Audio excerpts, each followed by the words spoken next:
Hello my dear friends, कैसे हैं सभी। आई होप सभी अच्छे हैं। स्वागत है आपका मेरे चैनल जीवा ऑनलाइन कोचिंग क्लासेस में। हमारा ये लास्ट चैप्टर है क्लास 6 हिस्ट्री का। तो पीछे के आप सारे चैप्टर देख सकते हैं और नोट्स तैयार कर लीजिए आप उनमें से। देखिए लास्ट चैप्टर 12 इमारतें, चित्र और किताबें। तो सबसे पहले लोह स्तंभ।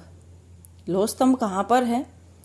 महरौली कहाँ? दिल्ली में कुतुब मीनार परिसर में खड़े। कुतुब मीनार का नाम तो आपने सुना ही होगा। कुतुब मीनार परिसर में खड़े लोह स्तंभ की ऊंचाई 7.2 मीटर और वजन 3 टन से भी ज्यादा है। यानी उसकी ऊंचाई कितनी है? 7.2 मीटर और वजन कितना है? 3 टन से भी ज्यादा। लोह स्तंभ का निर्माण कब हुआ? 1500 साल पहले हुआ।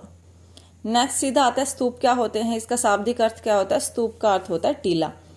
इसका निर्माण कब हुआ, यानी इनकी स्टार्टिंग कब हुई, कब से इसकी शुरुआत हुई? तो 2300 साल पहले इसकी शुरुआत कब हुई? 2300 साल पहले इसकी शुरुआत हुई थी। देखिए टीले क्या होते हैं। टीले ये लंबाई में, चौड़ाई में ऊंचे भी हो सकते हैं, लंबे भी हो सकते हैं। तो इनमें एक ही समानता पाई जाती थी। जो ये स्तूप होते थे इनके अंदर जो है जो मूर्तियां वगैरह स्थापित की जाती थी। ठीक है, यानी इनके जो स्तूप जो बनाए जाते थे वहां पर जो है बुद्ध की जो प्रतिमा यानी जो मूर्ति वगैरह है उनको रखा जाता था। नेक्स्ट दक्षिणापथ। दक्षिणापथ। दक्षिणापथ, पथ का मतलब रास्ता। पहले भी ये वर्ड हमने पढ़ा था कि दक्षिणापथ के स्वामी कौन कहलाते थे। तो सातवाहन वंश के जो शासक थे वो दक्षिणापथ के स्वामी कहलाते थे। तो स्तूपों के चारों परिक्रमा करने के लिए एक वृत्ताकार पथ होता था।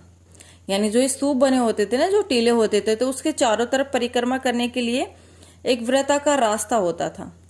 और ये जो रास्ता होता था उसके चारों ओर जो है रेलिंग से घेर दिया जाता था, जिसे क्या कहते थे? वेदिका। और वेदिका में जो है प्रवेश द्वार बने होते थे। अब प्रवेश द्वार क्या होते? तोरण भी बोला जाता है इनको। ठीक है, तो तोरण, प्रवेश द्वार एक ही बात है। नेक्स्ट अमरावती। अमरावती की स्थापना कब हुई? 2000 साल पहले। कब हुई? 2000 साल पहले। गर्भगृह यानी जो देवी देवता होते हैं ना, वहां पर मूर्ति स्थापित करने की जगह। गर्भगृह क्या होता है? देवी देवताओं की मूर्ति स्थापित करने की जगह।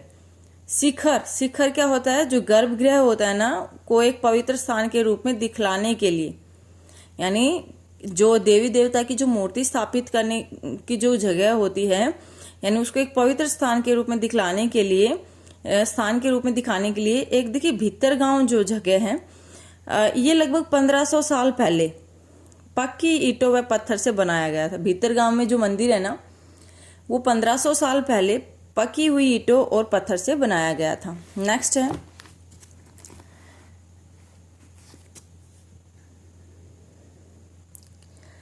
कि ये जो मंदिर है, मंदिरों जो भीतरगांव जैसे मंदिरों में उनके ऊपर काफी ऊंचाई तक निर्माण किया जाता था, जिनको शिखर कहते हैं।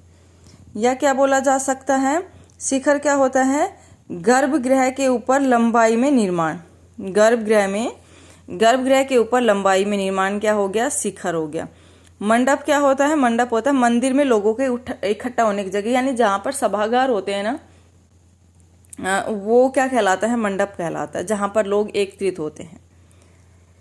तमिल महाकाव्य 2 हैं। 2 कौन कौन से? एक है शिलपद्दिकारम की रचना किसने की थी? इलांगो नामक कवि ने 1800 साल पहले की थी। दूसरा तमिल मणिमेखलई। दूसरा तमिल महाकाव्य कौन सा है? मणिमेखलई की रचना किसने की थी? सतनार नामक कवि ने 1400 साल पहले की। तो दोनों जो है तमिल महाकाव्य के नाम याद रखना।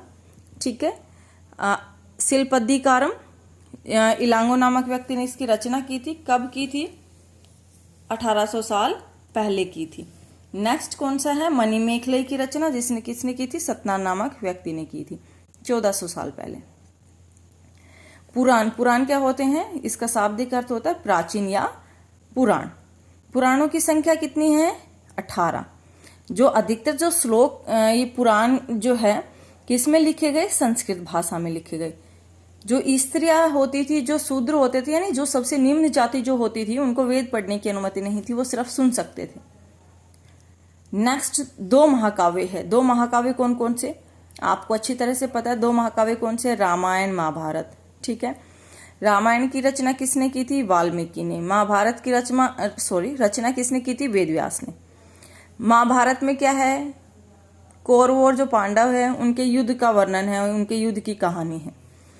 और इस युद्ध का उद्देश्य क्या था? पुरु यानी कुरु। ठीक है। कुरुवंश की जो राजधानी हस्तिनापुर की राजधानी कौन सी थी? हस्तिनापुर की गद्दी प्राप्त करना चाहते थे। ठीक है। इस युद्ध का उद्देश्य क्या था? पुरु वंश की राजधानी हस्तिनापुर की गद्दी प्राप्त करना था। आई होप आपको क्लास पसंद आ रही है। पसंद आ रही है तो मेक श्योर आप मेरी वीडियो को लाइक करें। लास्ट कि रामायण क्या है? रामायण देखिए, रामायण जो है कौशल के राजकुमार राम के बारे में, किसके बारे में है? कौशल के राजकुमार राम के बारे में। राम की पत्नी का नाम सभी को पता है, सीता। कौशल की राजधानी कौन सी? अयोध्या। और रामायण किस भाषा में लिखी गई? संस्कृत भाषा में लिखी। किसने लिखी? वाल्मीकि जी ने लिखी। गणितज्ञ तथा खगोल शास्त्री आर्यभट्ट ने संस्कृत में आर्यभट्टयम नामक पुस्तक लिखी। आर्यभट्ट ने, यानी आर्यभट्ट कौन थे? गणितज्ञ तथा खगोल शास्त्री थे। ऐसे भी क्वेश्चन हो सकते। और इन्होंने संस्कृत में एक पुस्तक लिखी थी, आर्यभट्टयम।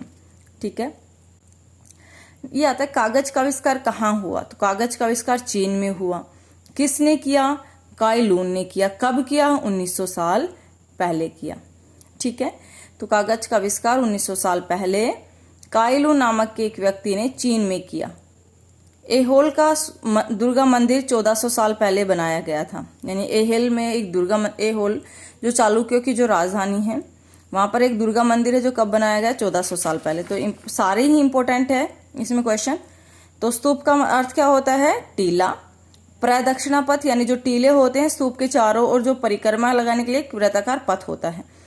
गर्भगृह होता है जहां पर देवी देवताओं की जो मूर्ति स्थापित की जाती है ना, वो। शिखर क्या होता है?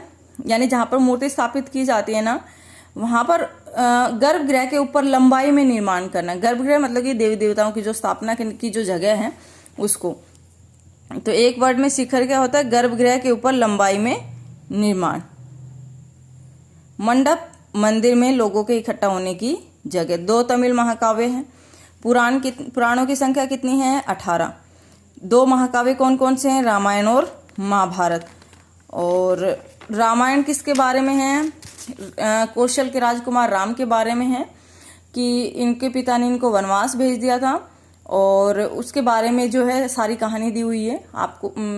और कौशल की राजधानी अयोध्या है। किसने लिखी थी रामायण? वाल्मीकि ने लिखी थी।